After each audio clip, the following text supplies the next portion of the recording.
I stared at my phone screen, my hands trembling as I looked at my sister Caroline's Christmas Instagram post. Luxury-wrapped presents scattered around a massive tree, designer toys worth thousands of dollars, a professional photographer capturing her twins opening gifts that cost more than most people's monthly rent. My 7-year-old daughter Emma tugged at my sleeve, pointing at the glowing screen with confused, innocent eyes. "Daddy, why did Grandma and Grandpa buy Jake and Sophie all those presents but said they couldn't afford my birthday gift last week?" My stomach dropped like a stone as the devastating truth about my family's deliberate favoritism hit me with the force of a sledgehammer, and I realized I'd been blind to their cruelty for years. 3 weeks earlier, I was sitting in my auto repair shop office in suburban Columbus, Ohio, planning the perfect 7th birthday party for Emma. I had reserved the community center, ordered a custom princess cake, and invited 20 kids from her school. My phone buzzed with a text from my mother, Patricia, that would change everything I thought I knew about my family. "Honey, money's really tight this month with Dad's medical bills. We won't be able to get Emma anything for her birthday. Hope you understand." I immediately called her back, my heart filled with concern for my parents who had always seemed financially stable. "Mom, what's going on with Dad? Is he okay? Do you need help with the medical expenses?" Patricia's voice sounded strained and rushed. "Oh, Isaac, you're such a good son. Dad's having some procedures done, and the insurance isn't covering everything. We just can't manage any extra expenses right now." Without hesitation, I offered to send them money to help with whatever they needed. I had built my auto shop from nothing, working 16-hour days for 10 years, and business was finally thriving. If my parents were struggling, I wanted to help. "That's sweet of you, but we'll manage," Patricia replied quickly. "Just explain to Emma that Grandma and Grandpa love her very much, but we can't make it to her party." After hanging up, I shared the conversation with my wife Sarah as she folded tiny pink party dresses for Emma's celebration. Sarah paused, her expression thoughtful. "Isaac, has your mom ever mentioned your dad having health problems before?" I shook my head. "Not really, but you know how private they are about personal stuff." Sarah nodded but looked troubled. "It just seems sudden, that's all." The next day, Emma's birthday party was a magical success, despite my parents' absence. 20 giggling 7-year-olds ran around the decorated community center, while Emma beamed in her sparkly tiara. But throughout the afternoon, Emma kept asking where Grandma and Grandpa were. Each time my chest tightened as I repeated the explanation about Grandpa's medical situation. "But Daddy," Emma said while blowing out her 7 candles, "Grandma and Grandpa never miss Jake and Sophie's birthdays. I saw all their pictures on Aunt Carolyn's phone last time." Sarah and I exchanged glances. Emma was right. My sister Caroline always posted elaborate celebrations where our parents appeared front and center, beaming with pride as they presented expensive gifts to their grandchildren. That evening, after Emma was asleep, I called my parents to check on Dad's condition and let them know how much Emma missed them. Patricia answered on the first ring, but her voice had a different quality than that morning. "Oh, Isaac, the party was today, wasn't it? How did it go?" Something felt off about her tone. In the background, I could hear my sister Caroline's distinctive laugh and what sounded like children playing. I decided to research Dad's supposed medical condition online, looking up symptoms and treatment costs that might explain their financial strain. "Mom, what exactly is Dad dealing with? Maybe I can help you understand the insurance process. I deal with medical bills at the shop all the time for worker injuries." Patricia's response came too quickly. "Oh, you know how complicated medical stuff is. Nothing you need to worry about. We're handling it fine." Before I could ask more questions, she said she had to go and hung up abruptly. I spent the rest of the evening researching the medical conditions she'd vaguely mentioned, but nothing added up. The procedures she described weren't typically expensive enough to cause serious financial hardship for people who owned their home and had decent insurance. Sarah found me at the kitchen table at midnight, surrounded by printed insurance guides and medical websites. "What are you doing? Something doesn't make sense," I told her. The medical stuff Mom described wouldn't cost enough to prevent them from buying Emma a $20 birthday gift. Sarah sat down beside me, her expression serious. "Isaac, I need to tell you something I've noticed. Your mom has always been kind of cold toward Emma. Not obviously mean, just distant. Like she's doing her duty but not really connecting. I wanted to defend my mother, but Sarah's observation hit something I'd been unconsciously aware of for years. At family gatherings, Patricia would make polite conversation with Emma, but never showed the genuine warmth and enthusiasm I remembered her having with Caroline's children. The next morning, while organizing Emma's birthday thank you cards, I found an email confirmation in my spam folder that made my blood run cold. It was a receipt from a high-end toy store, dated the same day as Emma's birthday, addressed to my parents. They had purchased a $300 interactive robot for someone named Jake. Jake was my nephew, Caroline's son. December 23rd arrived gray and cold, with snow falling steadily outside our living room window. Emma sat beside me at the kitchen table, carefully decorating sugar cookies with rainbow sprinkles, while I scrolled through my phone, checking the weather forecast for Christmas Day. That's when Caroline's Instagram story appeared on my feed like a slap across the face. The first photo showed a living room I didn't recognize, beautifully decorated with professional Christmas arrangements and a 12-foot tree covered in golden ornaments. In the center of the image, my parents sat on an elegant burgundy couch, their faces glowing with joy as they watched my 8-year-old nephew Jake and 6-year-old niece Sophie tear open presents. I scrolled to the next photo, my chest growing tighter with each image. There was my father, supposedly too sick and financially strapped to attend Emma's birthday, kneeling on expensive hardwood floors helping Sophie assemble what looked like a deluxe dollhouse.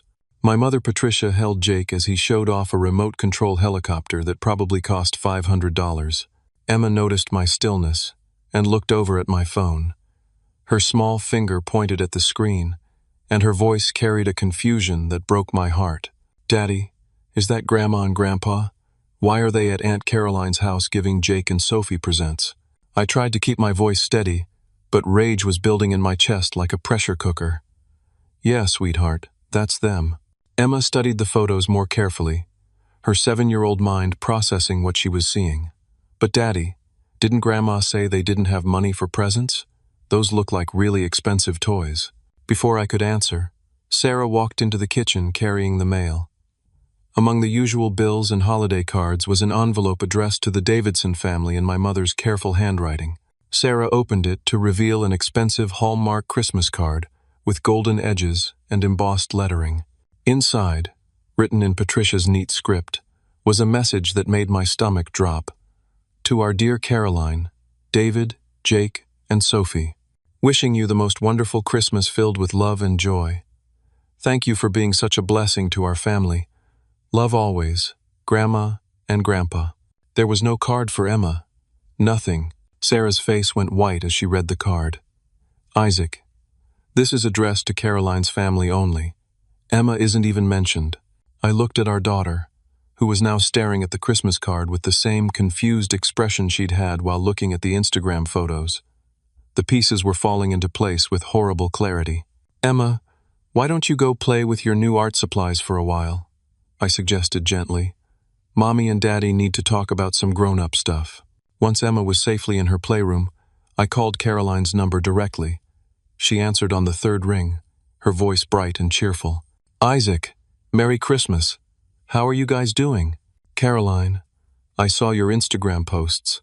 Mom and Dad are at your house for Christmas?" There was a brief pause before she responded. "Oh yeah. They drove up yesterday.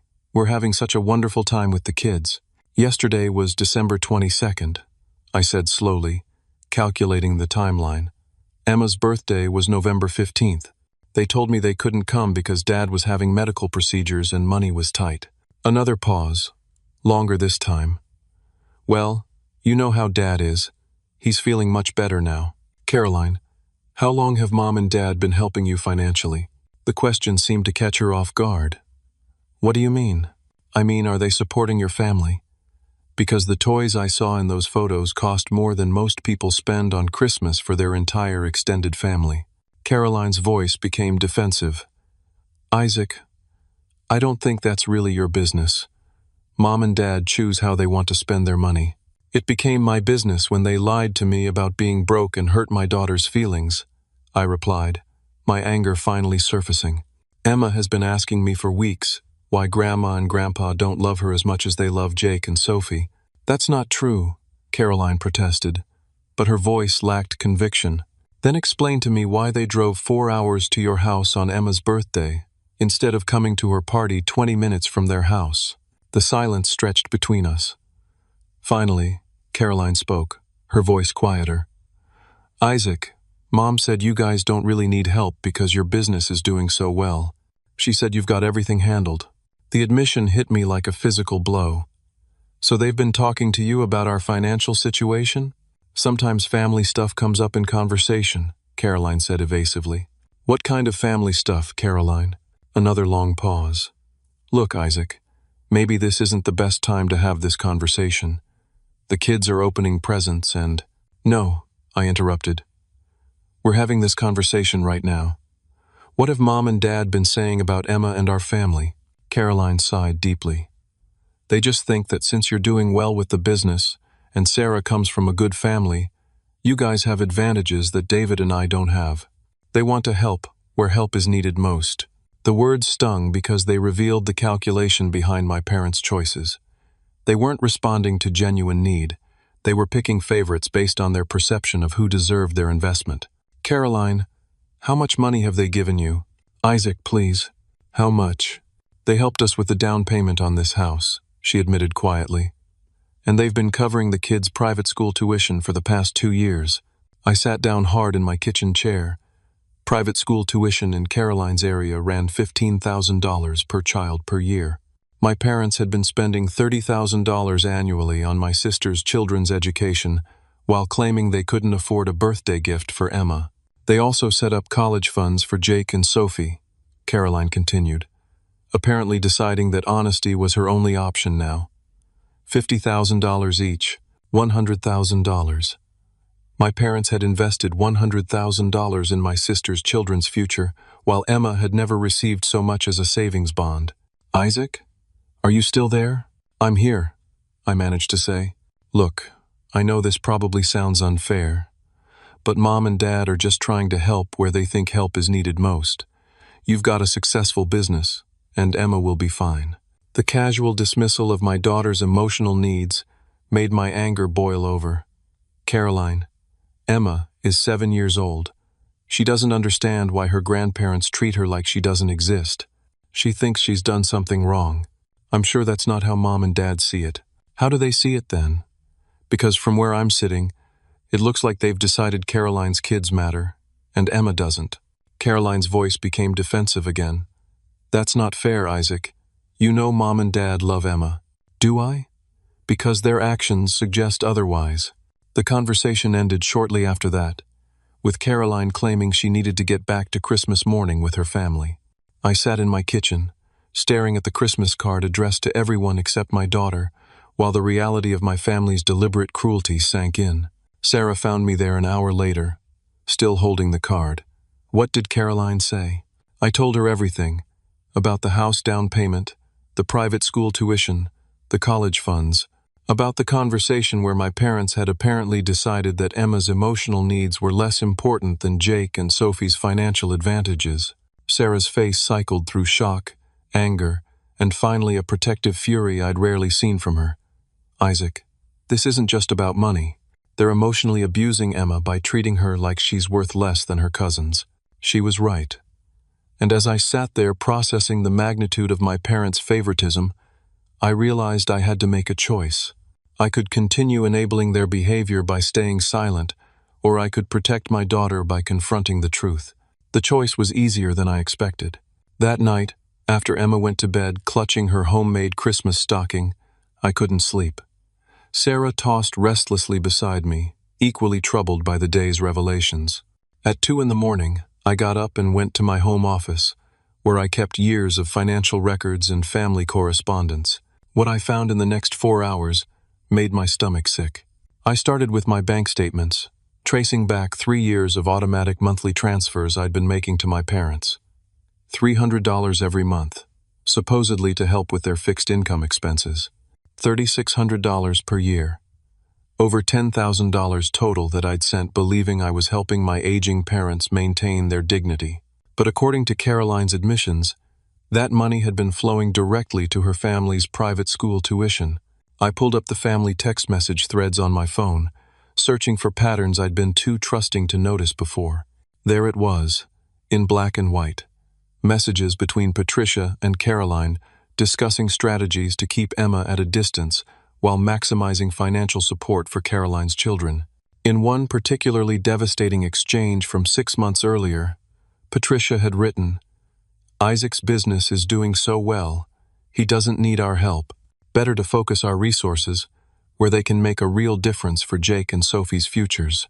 Caroline's response was equally cold. "Exactly. Emma will be fine with Isaac's success. Our kids need the foundation that private school provides."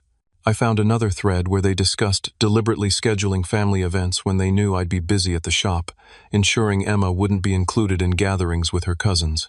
They'd been systematically excluding my daughter while taking my money to fund their preferred grandchildren's advantages. But the worst discovery came when I found the legal documents hidden in an old file folder. My parents had somehow obtained copies of my business financial statements and had attempted to use my auto shop as collateral for a loan without my knowledge or consent. Only a technicality in the bank's verification process had prevented them from potentially bankrupting me to fund Caroline's family. The loan application was for $60,000, and the stated purpose was family education expenses.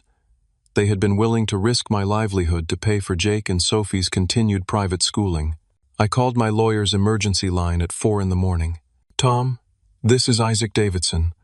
I need to know if someone can use my business as collateral, without my signature." Tom Mills had been my attorney since I'd started the shop. His sleepy voice became alert when I explained what I'd found. "Isaac, what you're describing is fraud. If they forged documents, or misrepresented their authority to pledge your assets, they've committed multiple felonies. What should I do? First, change all your banking information immediately. Second, bring me those documents first thing Monday morning. Third, document everything you've discovered. We may be looking at a criminal case." As dawn broke over Columbus, I sat surrounded by evidence of my family's betrayal. They hadn't just shown favoritism toward Caroline's children. They'd been actively stealing from me to fund that favoritism, while emotionally damaging Emma in the process. Sarah found me in the office at 7, still going through papers. Her face was pale with exhaustion from a sleepless night. "Isaac, I found something too," she said quietly, holding Emma's small pink diary. I was putting away her laundry, and this fell out of her backpack. She opened to a page dated 2 weeks after Emma's birthday. In careful 7-year-old handwriting, Emma had written, "I think I must be a bad granddaughter, because Grandma and Grandpa don't visit me like they visit Jake and Sophie. Maybe if I draw them more pictures, they will love me better." The entry was decorated with crayon drawings of stick-figure grandparents holding hands with a little girl labeled Emma. Hearts and flowers surrounded the figures, evidence of my daughter's desperate hope for connection. Sarah turned the page to reveal another entry. "Daddy says Grandpa is sick, but I saw him on Aunt Caroline's phone playing soccer with Jake. I think they don't want to see me because I did something wrong." My hands shook as I read my daughter's innocent attempts to understand adult cruelty. She'd been blaming herself for their rejection, internalizing their favoritism as evidence of her own inadequacy. "Sarah, we have to protect her from this." "I know, but Isaac, there's more. Emma's teacher called yesterday while you were at the shop. Emma told her art teacher that she didn't want to make Father's Day cards last year because her grandparents only love some kids, not all kids. The school counselor has been monitoring her for signs of family stress. The revelation that Emma's pain had become visible to her teachers was the final straw. My family's emotional abuse of my daughter had reached the point where trained professionals were noticing its effects. I spent the rest of Christmas Eve documenting everything. Every financial transfer, every excluded invitation, every cold interaction between Patricia and Emma that I'd rationalized or ignored. I compiled years of evidence showing a systematic pattern of favoritism designed to elevate Caroline's children while diminishing Emma's sense of worth. By Christmas morning, I had a complete dossier of my family's manipulation, financial fraud, emotional abuse, and deliberate cruelty toward a 7-year-old child whose only crime was being born to the wrong parents. I also had a plan. Sarah and I gave Emma a magical Christmas morning, despite the chaos surrounding us. We watched her delight in the gifts we'd chosen with love and attention, and I made a promise to myself that this would be the last Christmas my daughter would spend, wondering why her grandparents didn't love her enough to include her in their lives.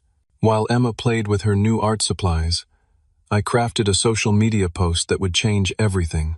It contained the complete truth about my family's favoritism, with financial evidence and timeline documentation. I included photos of Emma's heartbreaking diary entries alongside pictures of Caroline's lavish Christmas posts. I scheduled the post to publish on Christmas morning at 6 a.m., when families across the country would be checking social media to share their holiday joy. I wanted my extended family, my community, and my parents' friends to see exactly what kind of people Patricia and David Davidson really were. The post ended with a simple statement: "My daughter deserves better than grandparents who steal from her father to spoil their favorite grandchildren. This ends today." At 5:59 a.m. on Christmas Day, I hit publish. Within minutes of posting, my phone began buzzing with notifications. Comments, shares, and private messages flooded in faster than I could read them. By 6:30 a.m., while Emma was still opening presents under our Christmas tree, the post had been shared over 200 times. Uncle Robert, my father's brother who lived in Indiana, was among the first to comment publicly. "Isaac, this explains so much. Patricia treated my kids the same way 15 years ago. I wondered if I was imagining it." Cousin Jennifer, Patricia's niece, shared her own story in the comments. "I stopped bringing my family to holiday gatherings because of this exact behavior. Patricia would ignore my children while fawning over Caroline's kids. I thought I was being oversensitive." By 7 a.m., I had received 12 private messages from extended family members sharing similar experiences with Patricia's favoritism. A pattern emerged that went back decades, showing systematic exclusion of certain family branches while elevating others based on Patricia's personal preferences and judgments. My phone rang at 7:15. Patricia's number. "Isaac Davidson, you take that post down immediately." Her voice was shaking with rage. "How dare you humiliate our family like this on Christmas morning?" "Mom, everything in that post is true. I have documentation for every claim I made. You're destroying our reputation over nothing.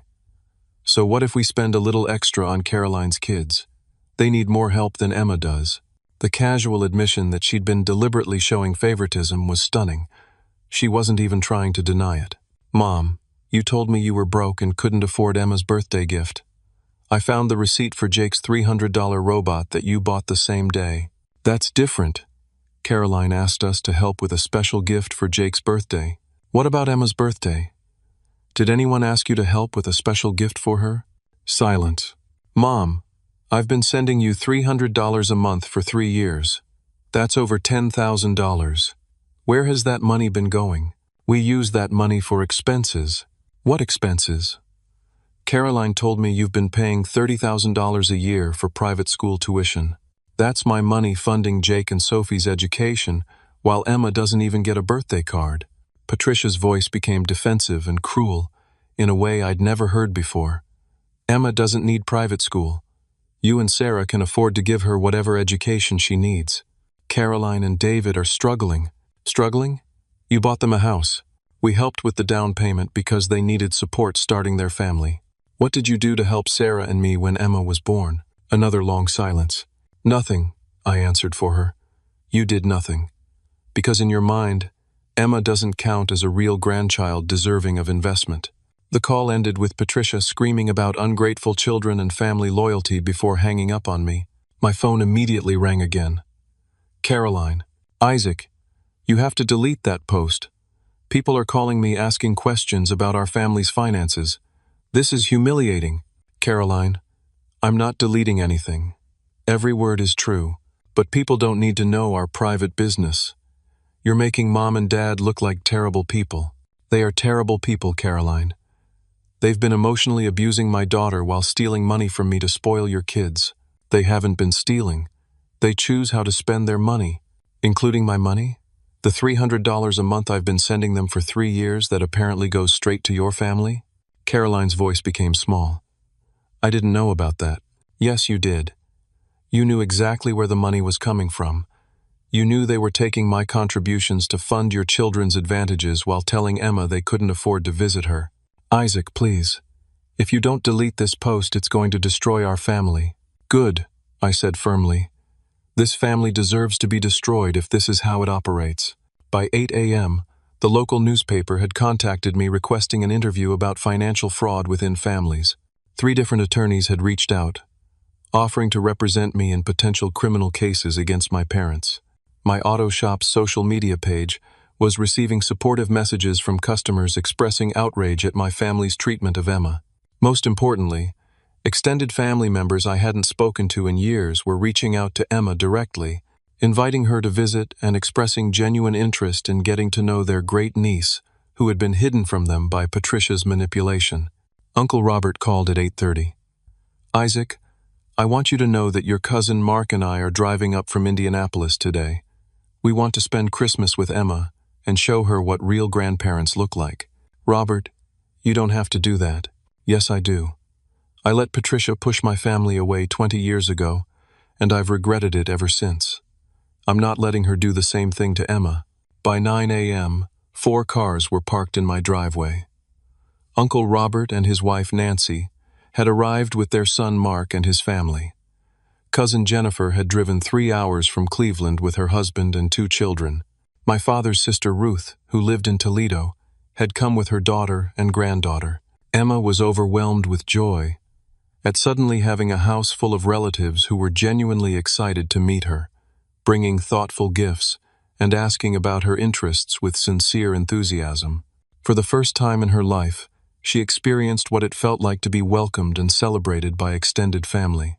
While Emma played with her newly discovered cousins, the adults gathered in my living room to share their experiences with Patricia's favoritism and manipulation. The stories were remarkably similar: systematic exclusion, deliberate scheduling conflicts, and emotional coldness towards certain family members while lavishing attention on others. She did this to us when Mark was Emma's age, Uncle Robert explained. Patricia would invite Caroline's family to every holiday gathering, but forget to mention when we were having family events. When I confronted her about it, she claimed there had been communication mix-ups. Cousin Jennifer nodded. She made comments about my husband not being ambitious enough and suggested our kids wouldn't benefit from the same opportunities as Caroline's children. After a few years of feeling unwelcome, we just stopped coming to family events. Aunt Ruth's story was the most revealing. Patricia called me last month asking if I could lend her $5,000 for emergency medical expenses. When I asked what kind of medical emergency, she was vague and evasive. Now I know she was probably trying to get money for Caroline's kids. The pattern was clear. Patricia had been systematically isolating family members who didn't meet her standards while extracting financial resources from those who did. She'd been running a family favoritism scheme for decades, and I'd been too trusting to recognize it. At 8:45 a.m., my father's truck pulled into the driveway.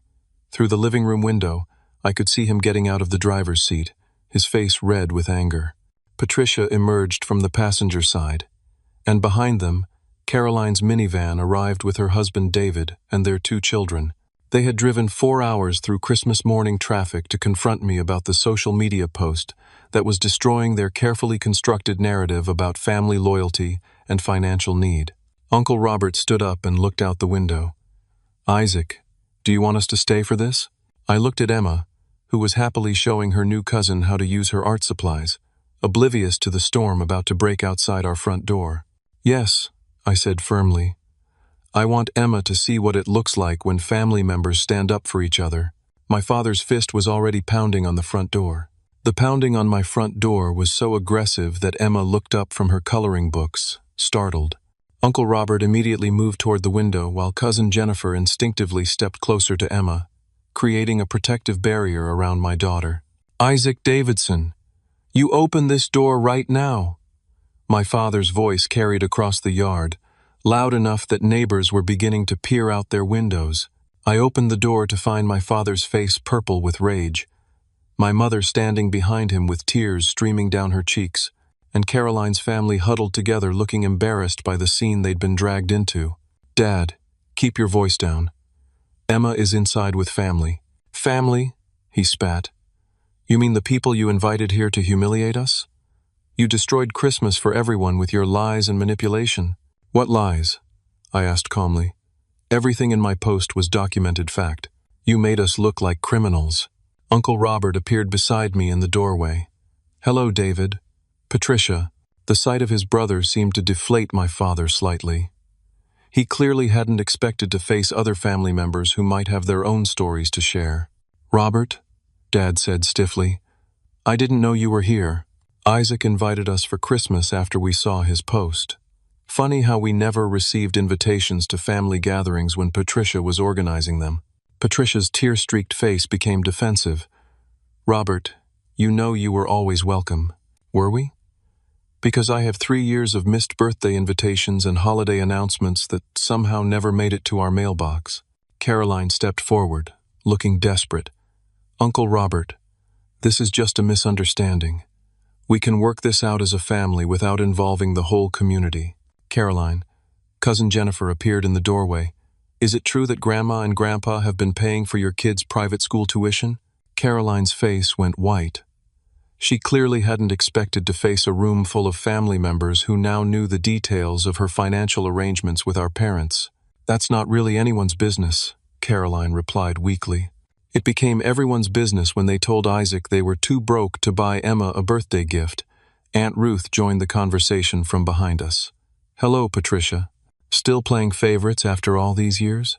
My mother's face crumpled. She was facing 4 adult family members who had personal experience with her favoritism, and her usual tactics of denial and manipulation weren't working. "Can we please come inside and discuss this privately?" Patricia asked, her voice small. "No," I said firmly. "Emma doesn't need to witness you trying to justify why she's worth less than her cousins." "That's not what we think," Dad exploded. "We love Emma." "Prove it," Uncle Robert challenged. "When was the last time you visited her? When was the last time you sent her a card or called to ask about her school activities?" My father's mouth opened and closed, but no answer came. Emma appeared beside me, having left her coloring to see what the commotion was about. She looked up at my parents with the same confused expression she'd had when looking at Caroline's Christmas photos. "Hi, Grandma and Grandpa," she said politely. "Did you come to see my Christmas presents?" The innocent question hung in the air like a challenge. Patricia knelt down to Emma's eye level, clearly struggling to maintain her composure. "Hi, sweetheart. We just wanted to talk to your daddy about some grown-up things." Emma nodded seriously. "Are you sad because Daddy posted those pictures on his phone? Cousin Mark said people were being mean to you on the computer." Out of the mouths of babes. My 7-year-old daughter was showing more emotional intelligence than the adults who had been excluding her from their lives. "Emma, we're not mad at you," Patricia said carefully. "We love you very much." "Then why don't you visit me like you visit Jake and Sophie?" Emma asked with devastating directness. "They get to go to special dinners and get presents all the time. Do I live too far away?" The question hit Patricia like a physical blow. She looked up at me with panic in her eyes, realizing that her carefully constructed excuses were falling apart under a child's simple logic. "Emma," Caroline interjected, "Grandma and Grandpa live closer to our house, so it's easier for them to visit us." "But Daddy said you live 4 hours away, and we only live 20 minutes away," Emma replied, her math skills making Caroline's excuse meaningless. Caroline's face flushed red as she realized she'd been caught in an obvious lie in front of multiple witnesses. My father tried a different approach. "Emma, sometimes grown-ups make decisions that don't seem fair to kids, but there are reasons that are hard to explain." "Like what reasons?" Emma asked, her curiosity genuine. The adults fell silent. There was no explanation for their behavior that wouldn't sound cruel when spoken to a 7-year-old. Uncle Robert knelt down beside Emma. "Sweetheart, sometimes grown-ups make mistakes and hurt people's feelings without meaning to. Your daddy is trying to make sure that doesn't happen anymore." Emma nodded thoughtfully. "Like when I accidentally broke Mom's flower pot and had to say sorry and help plant new flowers?"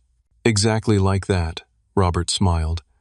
"Sometimes when people hurt someone's feelings, they need to say sorry and find ways to fix it. Emma looked expectantly at my parents.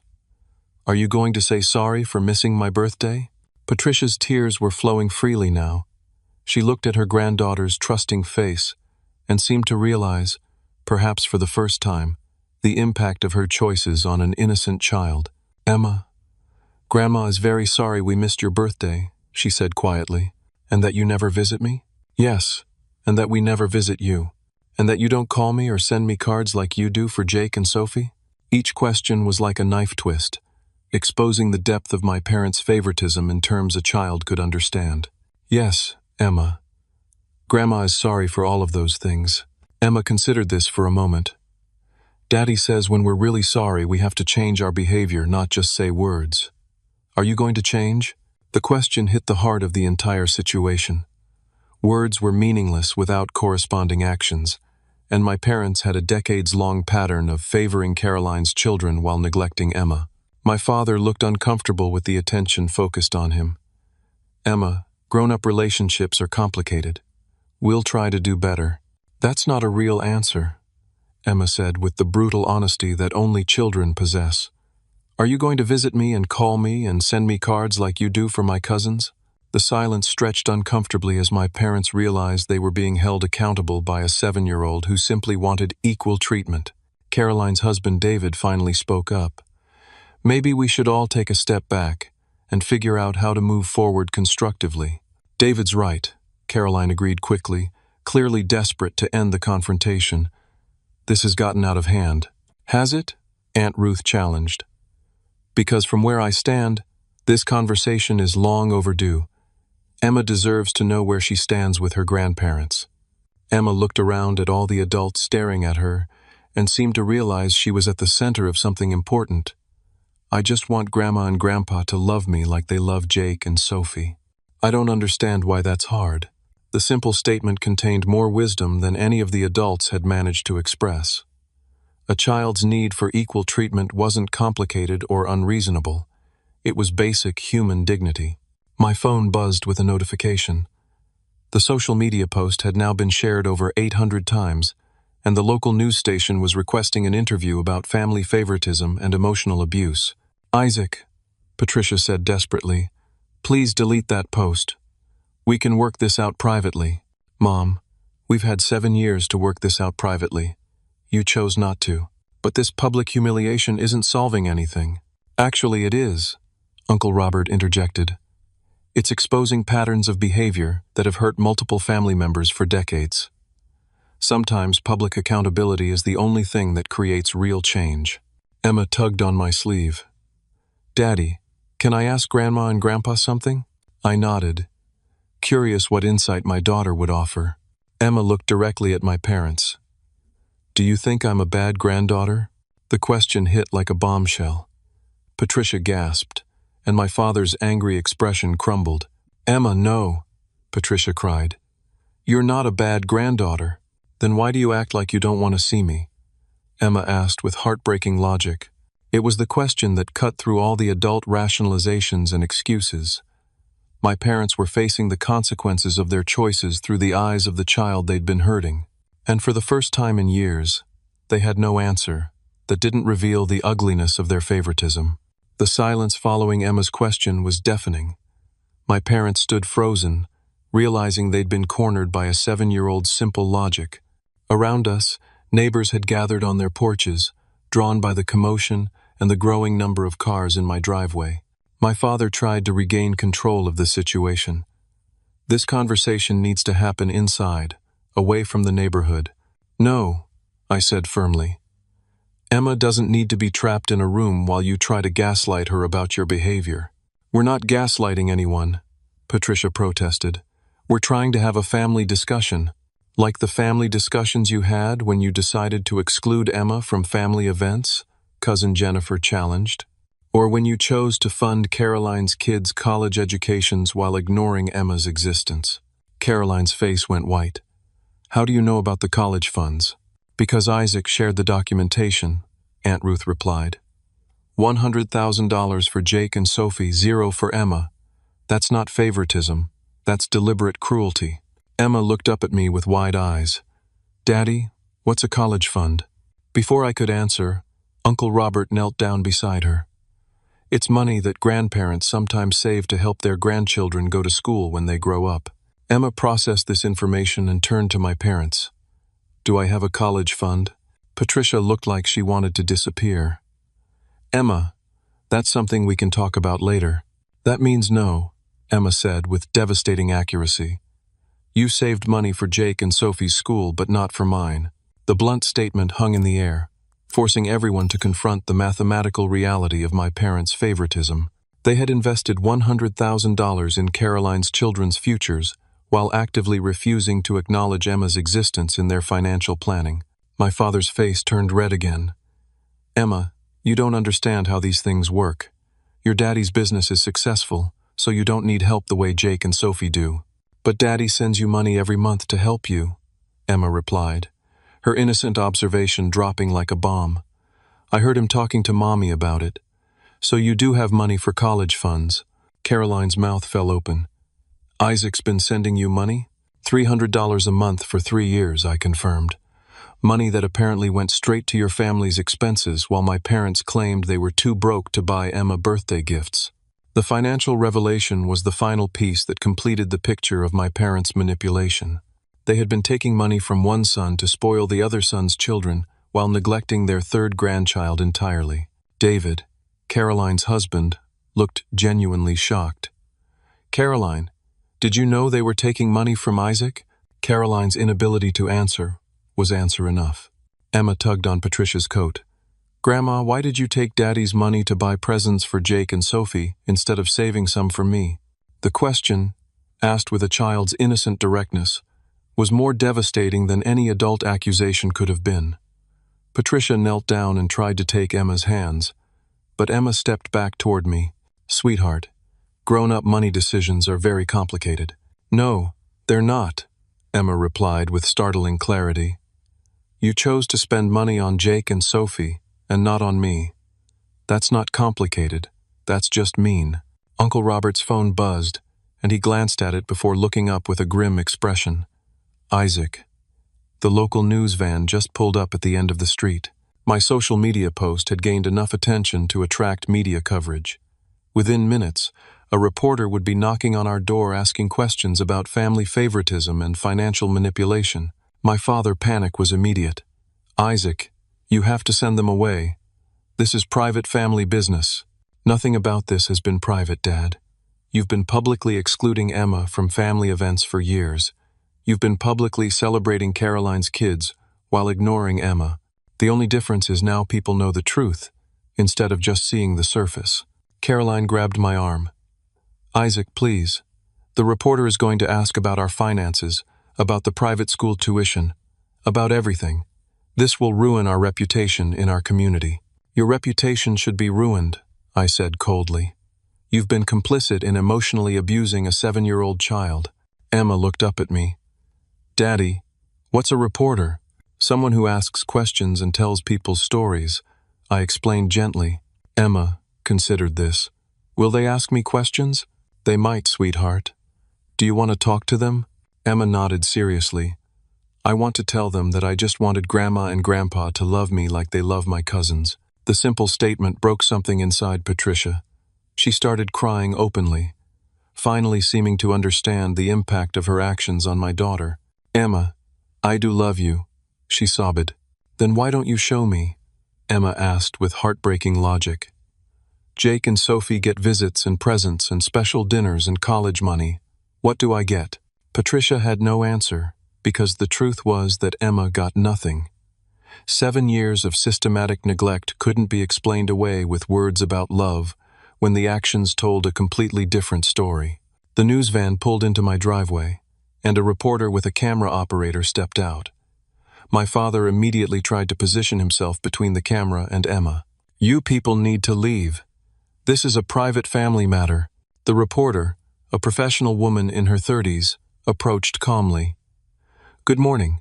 I'm Jennifer Walsh from Channel 7 News. We received multiple calls about a social media post documenting family financial fraud and child emotional abuse. Is this the Davidson residence? Yes, I answered before my father could speak. I'm Isaac Davidson, and I posted the documentation about my family's treatment of my daughter. Mr. Davidson, would you be willing to speak on camera about your experiences? Before I could answer, Emma stepped forward. Are you the question lady? Jennifer Walsh smiled and knelt down to Emma's level. I am. I ask questions to help people understand what's happening. What's your name? Emma. I'm 7 years old, and my grandparents don't visit me because they like my cousins better. The reporter's expression shifted to one of professional concern. Emma, can you tell me more about that? Emma looked up at me for permission, and I nodded. She turned back to the reporter with the confidence of a child who had nothing to hide. My grandparents go to all of Jake and Sophie's birthdays and give them expensive presents and take them to special dinners and saved money for their college. But they told my daddy they were too poor to come to my birthday party. Then we saw pictures of them giving Jake and Sophie lots of presents on the same day as my birthday. The reporter's camera operator was recording Emma's innocent but devastating testimony. My parents watched in horror as their granddaughter publicly exposed their favoritism with the kind of clarity that only children possess. Emma, how does that make you feel? Jennifer asked gently.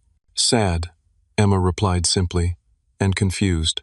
I asked my daddy if I was a bad granddaughter, but he said I'm perfect, just the way I am. I think my grandparents just don't like me very much. Patricia made a strangled sound and reached toward Emma, but Emma stepped closer to me instead of accepting her grandmother's comfort. The reporter turned to my parents. Mr. and Mrs. Davidson, do you have any response to your granddaughter's statements? My father's face was purple with rage and embarrassment. We're not answering questions from reporters about our family's private business. But sir, financial fraud isn't private business. We have documentation showing that you've been taking money from one son while spending large amounts on another son's children.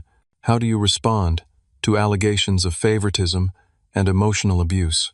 There's no abuse, Patricia cried. We love all our grandchildren. Emma looked up at her with sad eyes. If you love me, why don't you act like it? The question, captured on camera and broadcast to thousands of homes that evening, would become the defining moment of the entire situation. A 7-year-old child asking her grandmother why love required proof through actions, not just words. It was a question my parents couldn't answer without admitting their cruelty, and their silence on camera spoke louder than any confession could have. 6 months later, I sat on my back porch on a warm June evening, watching Emma play in the yard with her cousins Mark and Jennifer's kids. Uncle Robert was teaching them how to plant tomatoes in our garden, while Sarah and Aunt Nancy discussed plans for Emma's 8th birthday party. The transformation in our family had been remarkable and complete. Within a week of the news story airing, my parents had agreed to financial restitution that included establishing a college fund for Emma, equal to what they'd provided for Caroline's children.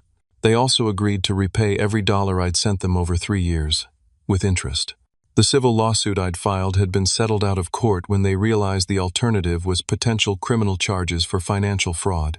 More importantly, they'd agreed to attend family counseling sessions, focused on understanding the impact of favoritism on grandchildren. The therapist, Dr. Martinez, had been blunt about the psychological damage they'd caused Emma through their systematic exclusion. Favoritism isn't just unfair, she'd explained during our joint session. It's a form of emotional abuse that can damage a child's sense of self-worth for decades. Emma spent the first 7 years of her life believing she was fundamentally less valuable than her cousins. Patricia had cried during that session, finally understanding that her choices had been motivated by her own prejudices about social class and financial success, rather than any genuine need to help where help was needed most. The counseling had been painful but necessary. My parents had been forced to confront their bias against Sarah's family background and their resentment about my success without a college degree. They'd been taking out their own insecurities on an innocent child. Caroline's family had faced their own reckoning. When their community learned about the private school tuition arrangement and the financial manipulation involved, Caroline and David had been forced to withdraw Jake and Sophie from private school and find employment that didn't depend on my parents' support. Caroline had eventually apologized to Emma directly, acknowledging her role in encouraging the favoritism that had hurt her niece. But the most significant change had been the emergence of Emma's relationship with extended family members, who had been excluded from family events for years. Uncle Robert and Aunt Nancy had become the loving grandparent figures Emma had always deserved, visiting monthly and including her in family traditions that Patricia had never bothered to establish. Cousin Jennifer's children, who were close to Emma's age, had become the cousins Emma could actually spend time with and build relationships with. Family gatherings were now inclusive events, where all children were welcomed and celebrated equally. Emma herself had thrived with therapy and the security of knowing she was valued by family members who chose to demonstrate their love through consistent actions. Her school performance improved dramatically when she no longer carried the emotional burden of wondering why her grandparents didn't want her in their lives. "Daddy," Emma called from the garden, "Uncle Robert says I can help him plant the corn next week." I smiled, watching my daughter experience the joy of being genuinely wanted and included by family members who saw her value. My relationship with my parents had slowly begun to rebuild, but it was based on new terms that prioritized Emma's emotional safety. They were allowed supervised visits that gradually increased as they demonstrated consistent, respectful treatment of Emma. The monthly visits were structured around activities Emma enjoyed, and Patricia was learning to engage with her granddaughter as an individual rather than comparing her to Caroline's children. The process wasn't always easy. Patricia struggled to overcome years of ingrained favoritism, and there were setbacks when she would make comments that revealed her continuing bias. But Dr. Martinez had equipped our family with tools to address these moments directly, rather than allowing them to fester. My auto shop had actually benefited from the publicity surrounding our family's story. Customers appreciated my willingness to stand up for my daughter, and many shared their own experiences with family favoritism and emotional abuse. The community support had been overwhelming and affirming. Most importantly, Emma had learned that she deserved to be treated with dignity and respect by everyone in her life, including family members. She developed strong boundaries and the confidence to advocate for herself when those boundaries were crossed. "Isaac, Sarah joined me on the porch," Emma's teacher called today. She wanted to know if Emma could share her story at a conference about children's emotional resilience. Apparently, other kids in her class have been inspired by how she stood up for herself. I looked at my daughter, who was now 8 years old and radiated confidence in a way that had been missing during those early years when she'd internalized my parents' rejection. "What do you think?" I asked Sarah. "I think Emma has something important to teach other kids about knowing their worth," she replied. That evening, after extended family had gone home and Emma was safely asleep, I reflected on the journey we'd traveled together. Standing up to my parents' favoritism had been terrifying because it meant risking relationships that I'd valued, even though they were built on dysfunction. But protecting Emma's emotional well-being had required courage I didn't know I possessed. The alternative was watching my daughter grow up believing she was fundamentally less valuable than her cousins, internalizing my parents' cruelty as evidence of her own inadequacy. The most profound lesson had been understanding that love requires action, not just words. My parents had claimed to love Emma while systematically excluding her from their lives and financial planning. Their words were meaningless without corresponding behaviors that demonstrated care and investment in her well-being. True family relationships are built on mutual respect, consistent care, and equal treatment. Blood relationships that involve favoritism, manipulation, or emotional abuse aren't worth preserving if they damage innocent children in the process. Emma deserved grandparents who celebrated her existence, invested in her future, and made her feel valued as an individual. When my parents proved incapable of providing that love, extended family members stepped forward to fill that role with genuine warmth and commitment. Standing up to family dysfunction is never easy, but protecting children from emotional abuse is always worth the temporary discomfort of challenging adults who should know better. Emma's confidence and joy now are proof that children thrive when they're surrounded by adults who demonstrate their value through consistent, loving actions. The most satisfying aspect of our family's transformation has been watching Emma develop into a confident child who knows she deserves equal treatment and isn't afraid to advocate for herself.